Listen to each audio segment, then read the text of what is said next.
오늘은 힘들어도 하나님의 약속의 땅에 머물라라는 제목으로 같이 하나님의 말씀을 나눠보도록 하겠습니다.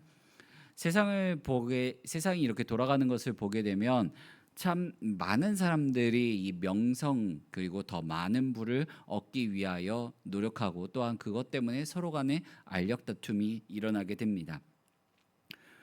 더 많은 명성과 더 큰 권력과 더 많은 부를 가지게 되면은 내가 내 아래에 둘 수 있고 또 부릴 수 있는 사람이 더 많아지기 때문에 그렇습니다.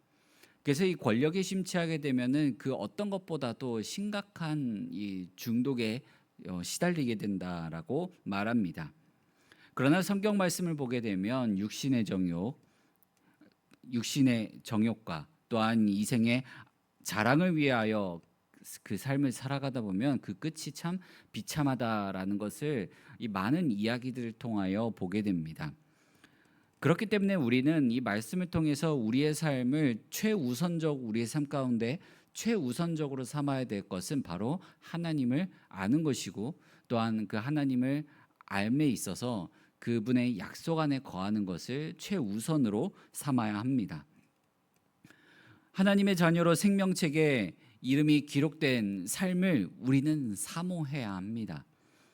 그런 사람이 바로 하나님의 시선 안에 있어서 하나님께서 항상 불꽃과 같은 눈동자로 바라보시는 삶을 살아가게 되는 것입니다.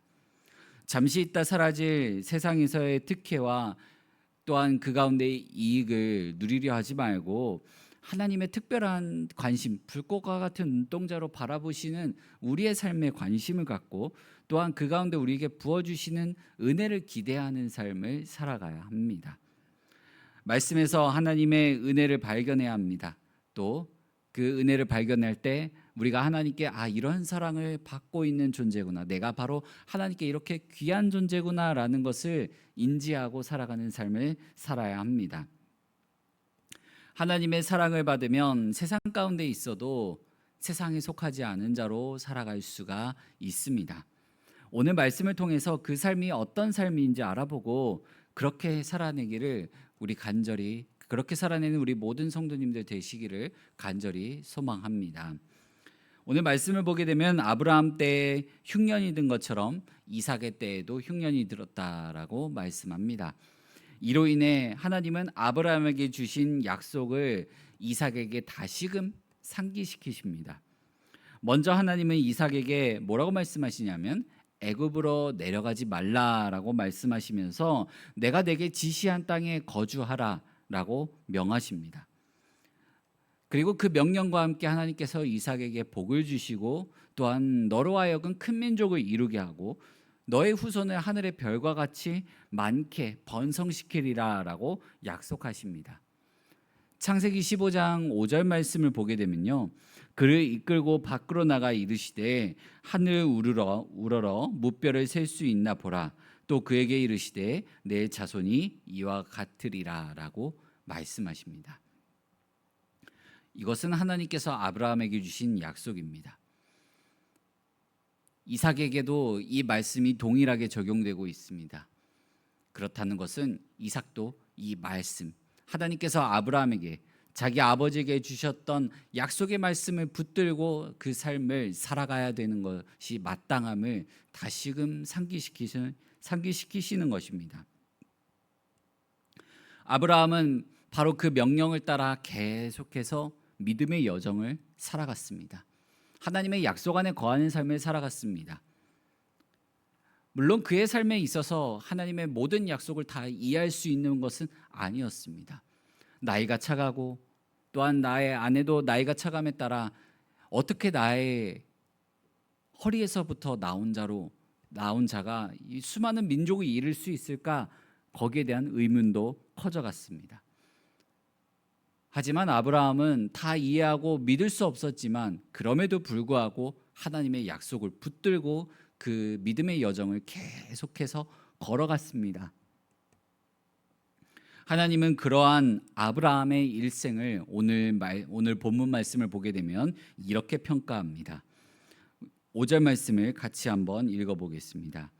이는 아브라함이 내 말을 순종하고 내 명령과 내 계명과 내 율례와 내 법도를 지켰음이라 하시니라. 아멘.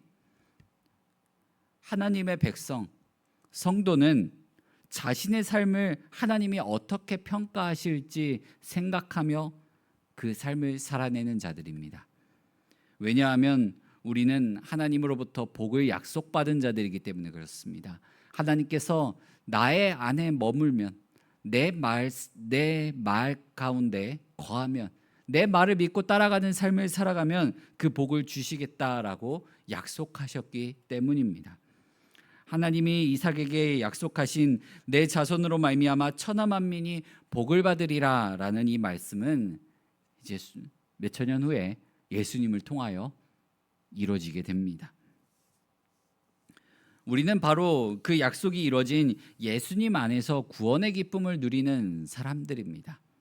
그 구원의 기쁨을 얻은 것을 믿으며 하나님의 약속이 우리의 삶 가운데 진짜로 임했다라는 것을 기억하며 그 안에 거하는 삶을 살아가야 합니다.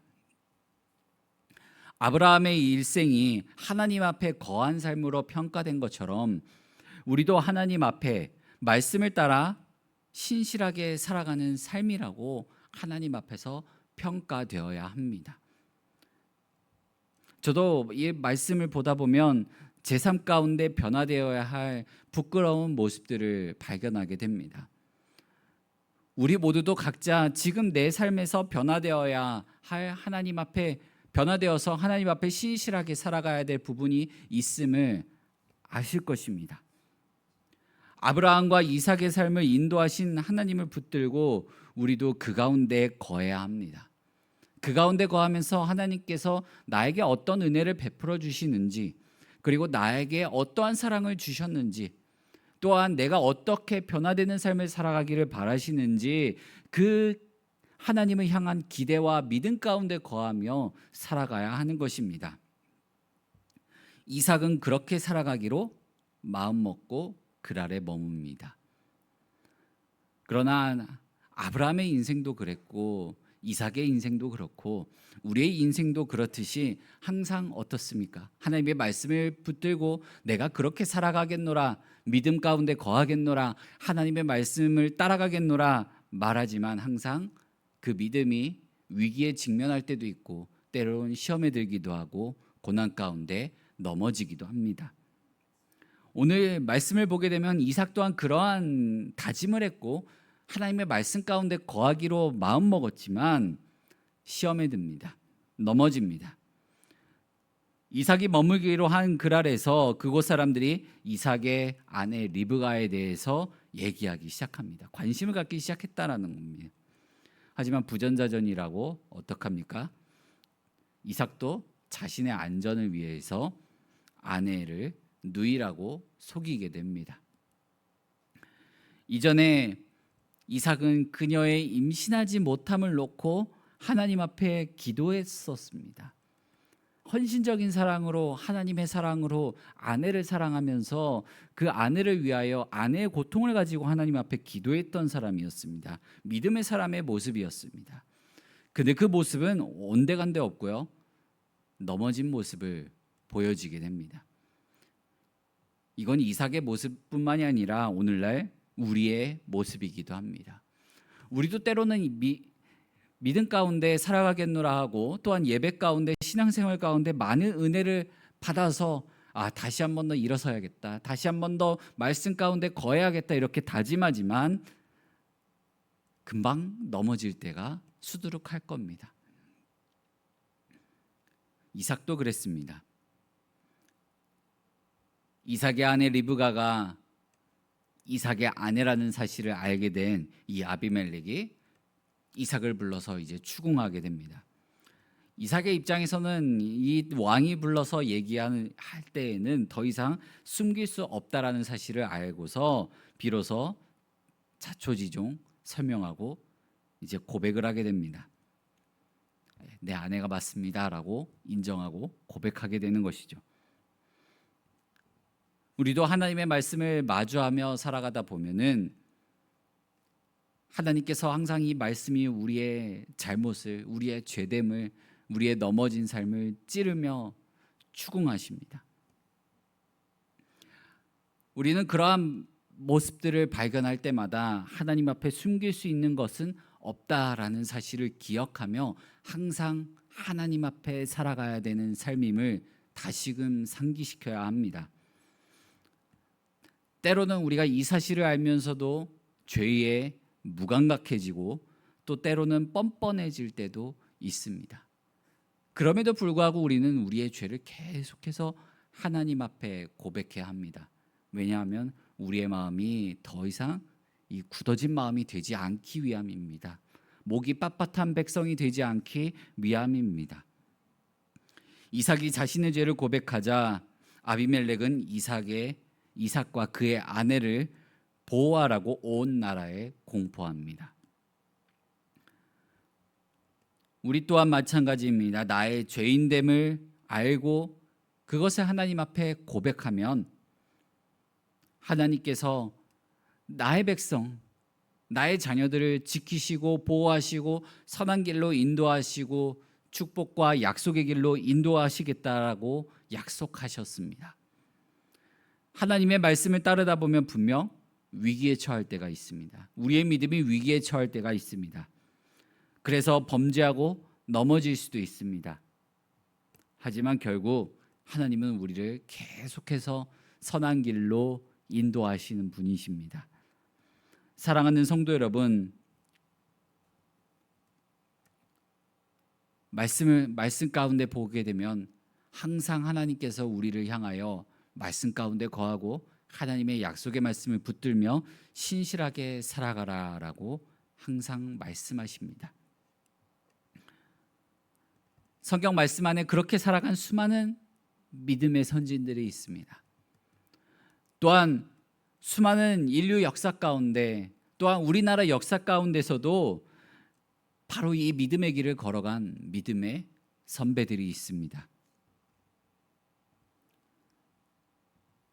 이 말씀 가운데 역사하신 하나님, 또한 역사 속에 믿음의 사람들과 함께 하신 그 하나님이 지금도 살아계시고 역사하셔서 우리와 함께하고 계심을 믿으시기 바랍니다. 때론 믿음을 따라가는 삶이어도 어려움이 있을 수 있습니다. 힘듦이 내 삶 가운데 장애물이 될 수도 있습니다. 하지만 우리는 그 길을 걸어감에 있어서 사람을 두려워하지 않고 나에게 주어진 그 상황에 실족하지 말아야 합니다. 자포자기한 심정으로 죄 가운데 거해서는 안 됩니다.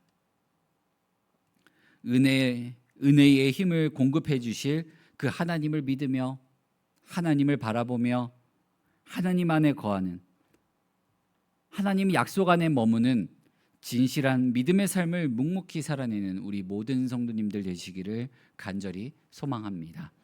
우리 시간 함께 같이 기도하겠습니다.